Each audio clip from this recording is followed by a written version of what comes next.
Video যেহেতু করেছিলাম এই জন্য আপলোডটা করে দিচ্ছি।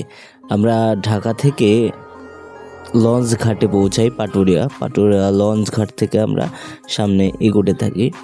আমরা লঞ্চ ঘাটে যাব। লঞ্চ ঘাটের একটু আগে একটা হোটেল আছে, হোটেলটায় খাবার খেতে আমাদের ইচ্ছা করলো, এই জন্য আমাদের ক্ষুধাও লেগেছিলো। তো ভাবলাম যে খাওয়া দাওয়া করি। খাওয়া দাওয়া করতে গিয়ে দেখি যে অনেক আইটেমই আছে, তো ভাবলাম যে খিচুড়ি খাই। সকালের দিকে 11টার দিকে তো খিচুড়ি খাইলাম, অর্ডার দিলাম। তো এখানকার খিচুড়ি বেশ ভালোই খেতে। তো অর্ডার করার পর দেখি যে খিচুড়ির সঙ্গে আবার ইলিশ মাছ আছে, ইলিশ ভর্তা আছে, দুটার সাথে মিলেই খাইলাম। কিশোরবাবু খাচ্ছে। তো বেসিক্যালি এখানকার বিলটা হইল, মাছের দাম নিল 150 টাকা পিস এবং খিচুড়ি 30 টাকা আর ভর্তা বোধ হয় 10 টাকা না 20 টাকা, খেয়াল নেই। আর লঞ্চ ভাড়া এখানে নিল 40 টাকা, বেশি নিল 40 টাকা করে। এবং লঞ্চের ভিউটা অনেক সুন্দর ছিল। আপনারা যারা ফেরিঘাটে আসেন না এই পাটুরিয়া, তারা হয়তো দেখতে পারেন, অনেক সুন্দর ভিউটা ছিল, দেখতে অনেক সুন্দর লাগছিল।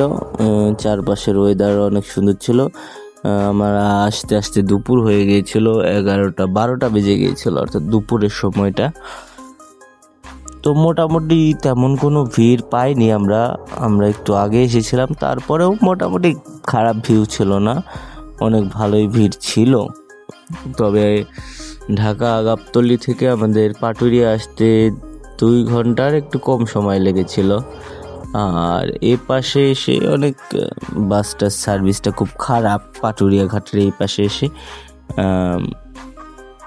গোয়ালন্দ, আপনি ফরিদপুর বা যেখানেই যাইতে চান, মাগুরা, ঝিনাইদহ, গাড়ি টাড়ি পাওয়া খুব মুশকিল। আর এখানে পোলাপান অনেক মজা এনজয় করছিল, আমরা দেখছিলাম, অনেক সুন্দর লাগছিল ওদের। আসলে শৈশবে আমরাও এমন করেছি। আমাদের বাড়ির পাশে নদী আছে, হয়তো আপনাদের একদিন ঘুরে দেখাবো। তো দেখুন এখানে পাটুরিয়া ঘাটে এরকম, এই পারে এসে, এটা হলো দৌলতদিয়া লঞ্চ ঘাট।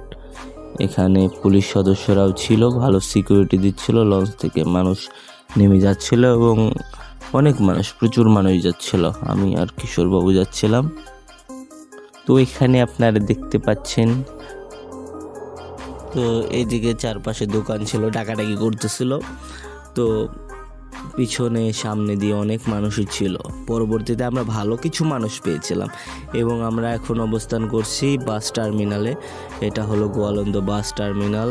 আর সামনে থেকে আমরা বাসের জন্য অপেক্ষা করছিলাম, কিন্তু দুর্ভাগ্যবশত কোনো বাস টাস পাচ্ছিলাম না। একটা বাস পেয়েছিলাম, ওইটা 70 সিটের বাস।